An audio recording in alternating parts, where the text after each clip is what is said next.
오늘 우리에게 주시는 하나님의 말씀은 신약성경 199쪽에 있는 사도행전 7장 51절부터 60절까지 말씀입니다.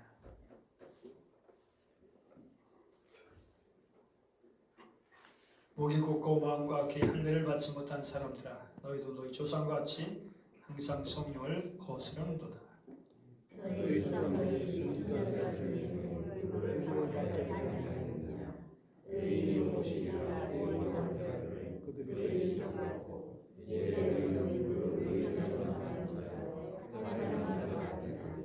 너희는 천사가 전한 율법을 받고도 지키지 아니하였도다.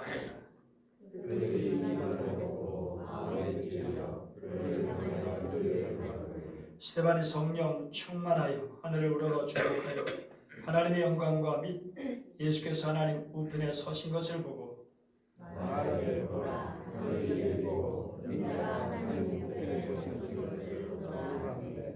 그들의 큰 소리를 지르며 귀를 막고 일제히 그에게 달려들어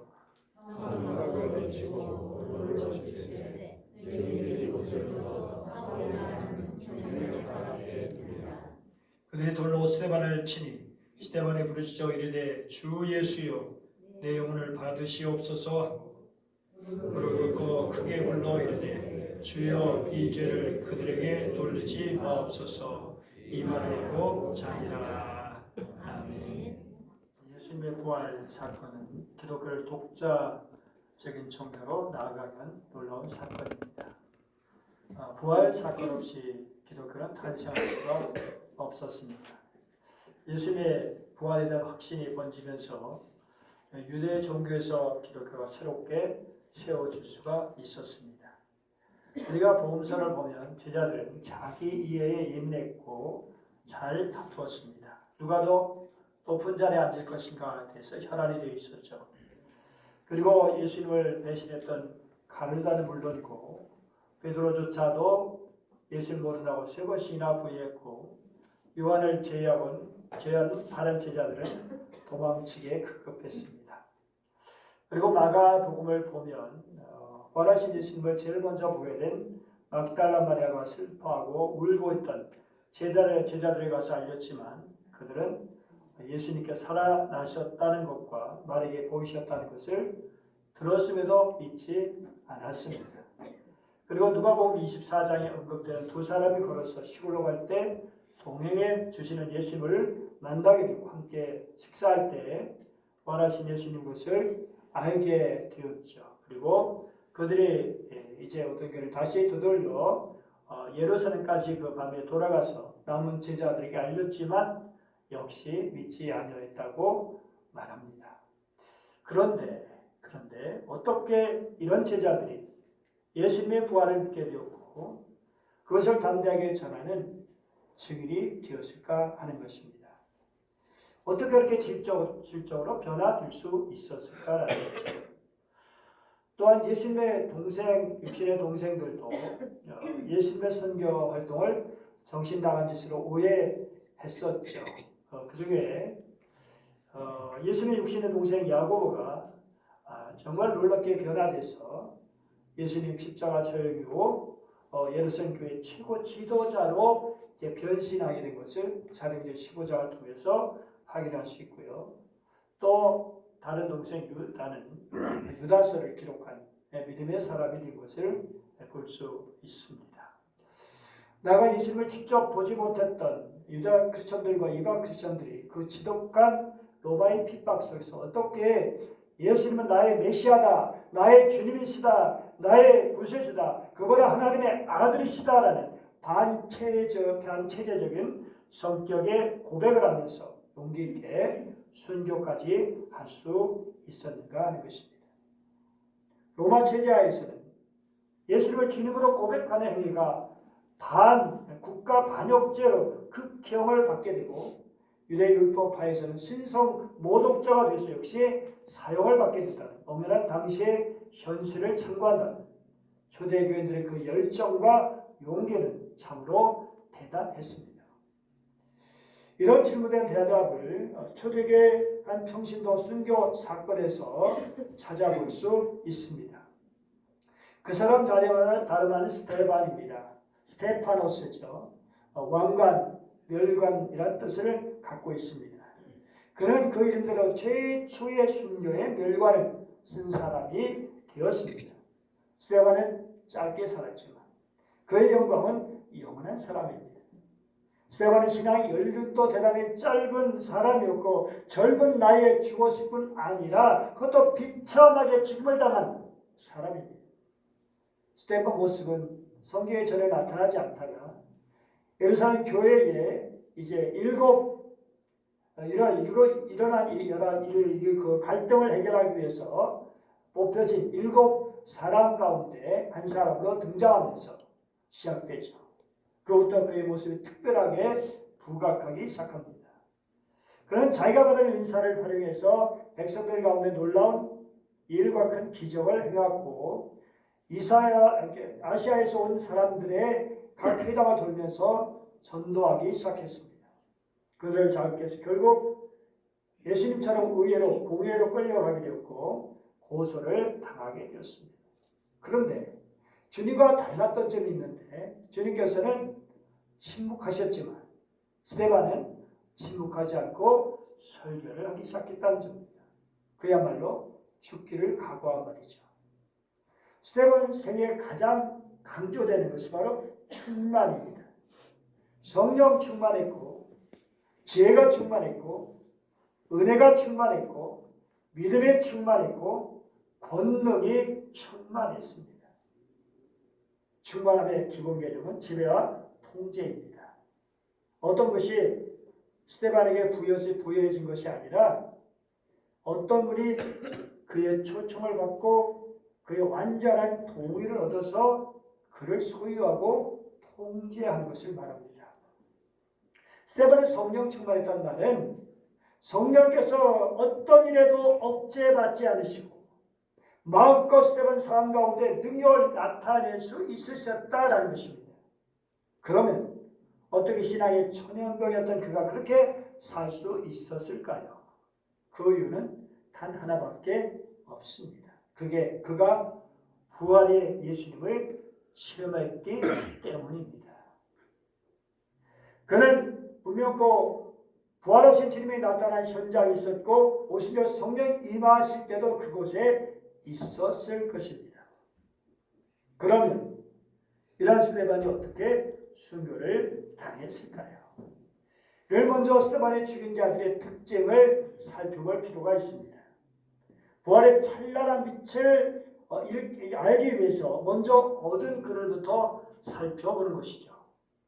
사도행전 6장 보면 스데반이 지혜와 성령으로 이제 충만해서 말하므로 스데반과 논쟁을 벌였던 자들이 스데반을 당해낼 수가 없어요.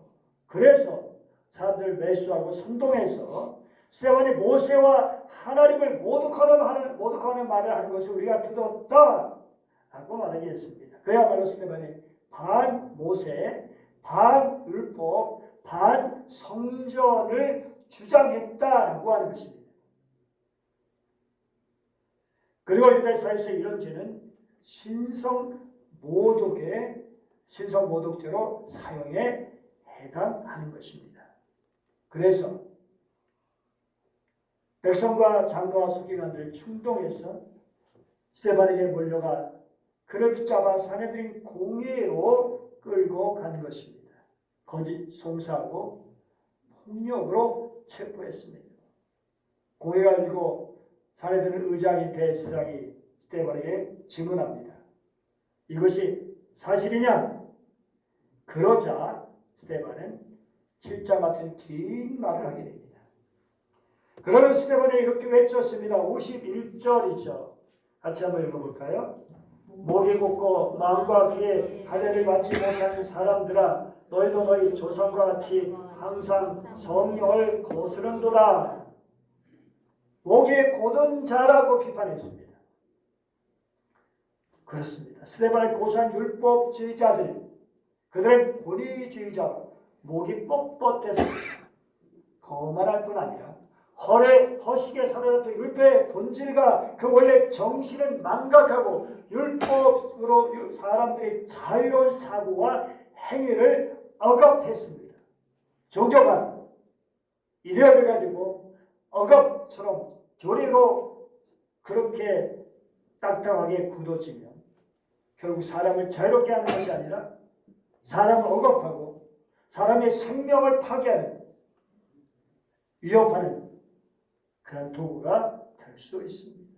그래서 정말 종교가 무섭기도 합니다. 그들의 비판과 지적을 받으면 돌이킬 줄 몰랐습니다. 잠언 29장 1절 같이 읽어볼까요? 자주 책망을 받으면서도 목이 곧은 사람은 갑자기 패망을 당하고 피하지 못하리라.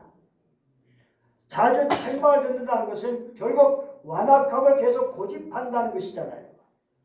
자주 책망에도 불구하고 계속 죄를 짓는다는 것이잖아요. 아니 더 반항해요. 갈수록 더 악하게 구는 자도 있죠. 그야말로 목이 곧은 인생입니다. 그런데 바로 스데반을 박해하는 자들이 그랬던 것입니다. 성령의 잦은 책망에 불구하고 자신을 살피며 회개하지 않고 목을 곧게 하여 완악하게 군 것입니다. 그러니 결코 피할 수 없는 패망과 맞닥뜨릴 수밖에 없었던 것입니다. 미국 서부의 전통 놀이인 로데오라는 것이 있습니다. 카우보들이 야생마나 황소등에 올라타서 떨어지지 않고 버티는 경기입니다. 카우보이들이 올라타면 소나 말들은 그야말로 미친 듯이 날립니다. 어떻게 해서든지 카우보의 통제에서 벗어나려고 발버둥 치는 거죠. 카우보이 말을 듣지 않을 뿐 아니라 아예 카우보이를 등에서 떨어뜨리기 위해서 몸부림을 치죠. 이에 맞서서 카우보이들은 등에서 떨어지지 않으려고 버팁니다. 그러나 대부분 얼마 견디지 못하고 소나 말에서 떨어지고 말죠. 이처럼 목이 곧은 백성, 하나님의 뜻을 따르지 않으려고 버팁니다. 하나님의 말씀을 불순종하려고 몸부림칩니다. 하나님의 통제에서 벗어나려고 발버둥칩니다. 참으로 어리석은 자들이죠.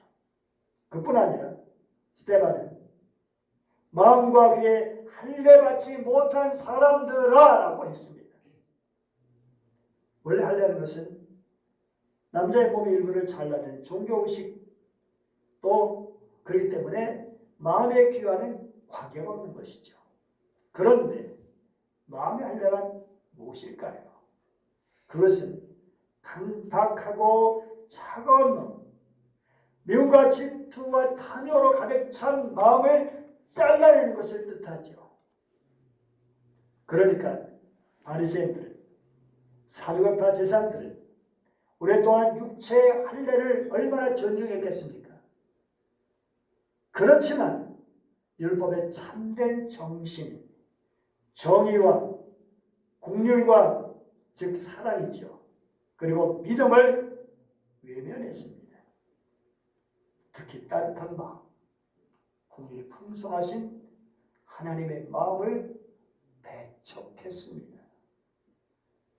그들은 기도 할례 받지 못했기 때문에 자기가 듣기에 좋은 소리에만 귀를 열고 진리에 이르게 하는 소중한 소리에 대해서는 귀를 꽉 막고 있었던 거죠.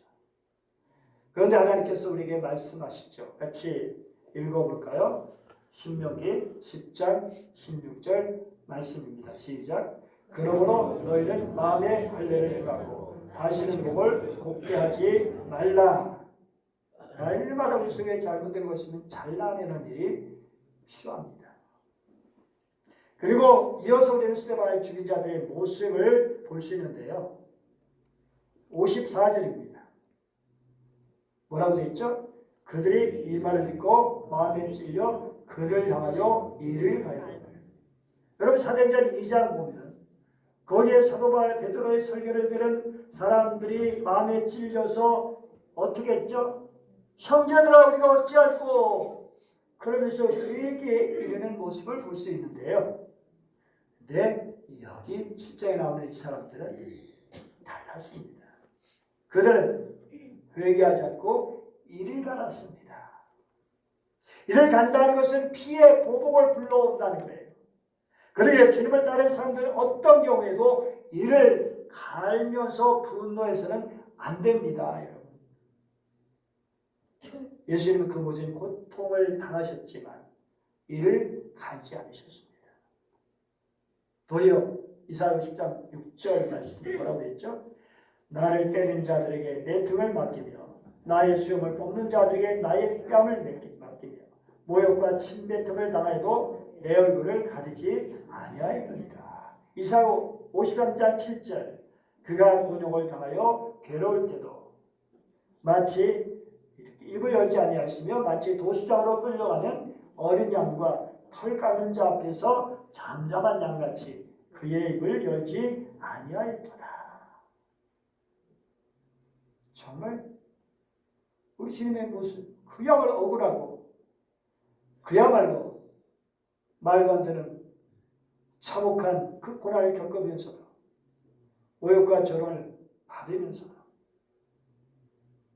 잠잠한 양같이 그렇게 그 모든 것을 받아내셨다는 거죠. 그리고 그들은 귀를 막고 큰 소리를 지르며 집단 폭행에 들어갑니다. 집단 린치 행위였죠.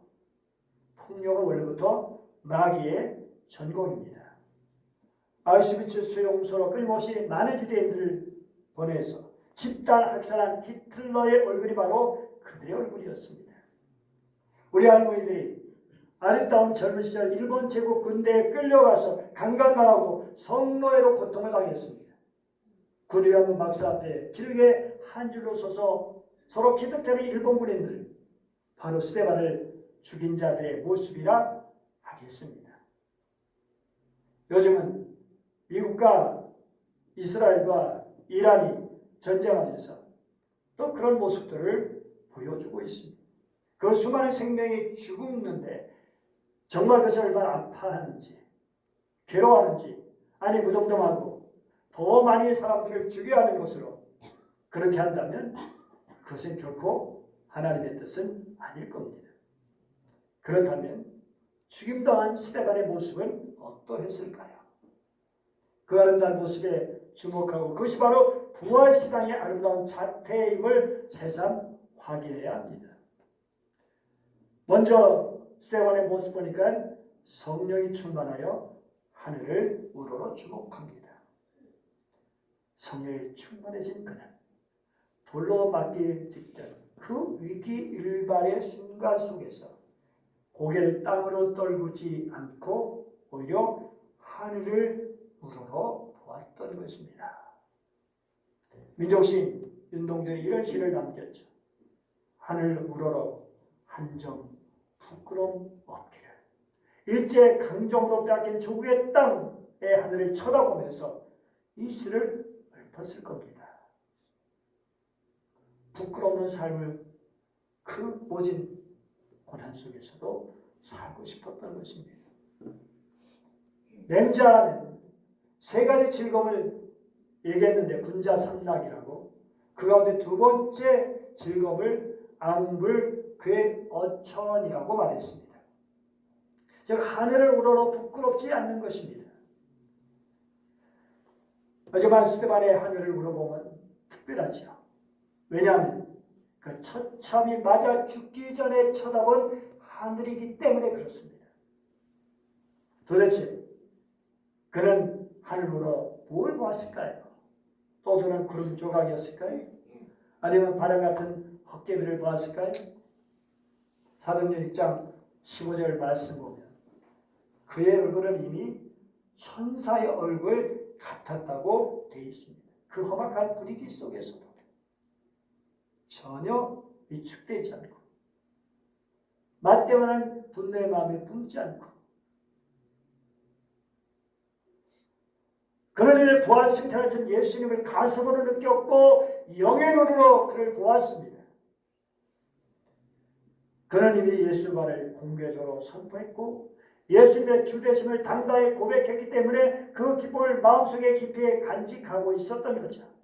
그런데 아슬아슬하게 긴박한 그 순간 두려움과 절망으로 고개를 땅으로 떨어뜨리지 않고 오히려 믿음과 소망으로 하늘을 우러러 보았다는 것입니다. 사람 여러분 살면서 힘들고 어려울 때가 많잖아요. 남들에게 다 얘기할 수 없고 눈물 나고 고통스럽고 한숨을 쉴 때 그때 우리는 어떻게 해야 됩니까? 땅을 바라봐야 됩니까? 한숨이 꺼져라 신음하면서. 그러나 우리는 그럴 때 하늘을 바라봐야 됩니다. 주님을 바라보고 주님께 기도하고 주님께 호소하고 주님의 은혜를 구하는 심령이 되어야 하는 것입니다. 오늘 사도 정말 들이 그렇게 하지 못했던 그런 모습을 보여줬던 이 사람의 모습. 스데반은 하늘을 우러보았는데 그런데 그가 본 것이 무엇이었을까요? 바로 부활의 그리스도 그분을 봤습니다. 우리는 사도신경을 통해서 하늘에 오르시어 전능하신 아버지 하나님 우편에 앉아 계시다가라고 고백합니다. 그런데 이와는 다른 모습의 예수님을 스데반은 보았다라는 사실입니다. 영광과 권세와 위엄을 지닌 예수님의 모습. 그런데 그거는 결이 다른 위기 일발의 순간에 하늘으로 쳐다봤던 예수님의 모습은 뜻밖의 앉아 계신 모습이 아니라 서 계신 모습이었다라는 사실입니다. 55절, 56절 두 번씩이나 이 사실을 증언하고 있습니다. 여러분, 왜 주님은 서 계셨던 것일까? 그 뜻은 무엇일까? 어떻게 부활승천하신 예수님께서 왜 사형장 같은 현실에서 아직도 숨쉬고 있는 스데반을 향해 서 계신 것이었을까? 하는 것입니다. 예수님을 하늘 보좌에 가만히 앉아 있을 수 없도록 만든 힘은 바로 스데반에 대한 예수님의 뜨거운 사랑의 힘이었습니다. 여러분, 사랑하는 사람이 위기나 곤경에 빠지게 되는데 여러분 가만히 앉은 사람이 누가 있습니까? 학교 운동에 가보면 젊은 엄마들이 옹기종이 모여서 잡담하다가 자기 자식의 달리기 출발선에 서게 되면 갑자기 조용해지죠. 그리고 땅 하는 출발하는 총소리와 함께 엄마들의 엉덩이는 모두 의자에서 떨어지면서 양팔을 벌려서 응원합니다. 의자에 가만히 앉아있을 수가 없는 것이죠. 이것도 AI가 그려진 거예요. 어쨌든 자식 사랑 때문에 가만히 앉아있을 수가 없어요. 자기 아들이 어떻게 되는지 정말 잘 달리기를 바라보면서 아무리 멀리 떨어져 있어도 올림픽 경기에 최종 결승에 올라간 선수가 자기 자식일 때 가족들의 TV를 조마조마하게 보겠죠. 그런데 자식의 금메달을 따는 순간 가족들은 미친 듯이 모두 환호성을 지르며 방바닥을 힘차게 차고 일어나지 않겠습니까? 이게 뭡니까? 사랑의 힘입니다. 자식 사랑, 나라 사랑이 이토록 벌떡 일어나게 만드는 힘으로 작동한다면 한없이 부족한 우리 인간들이 그토록 사랑하셨고 또 지금도 사랑하시는 예수님께서 어떻게 그 위기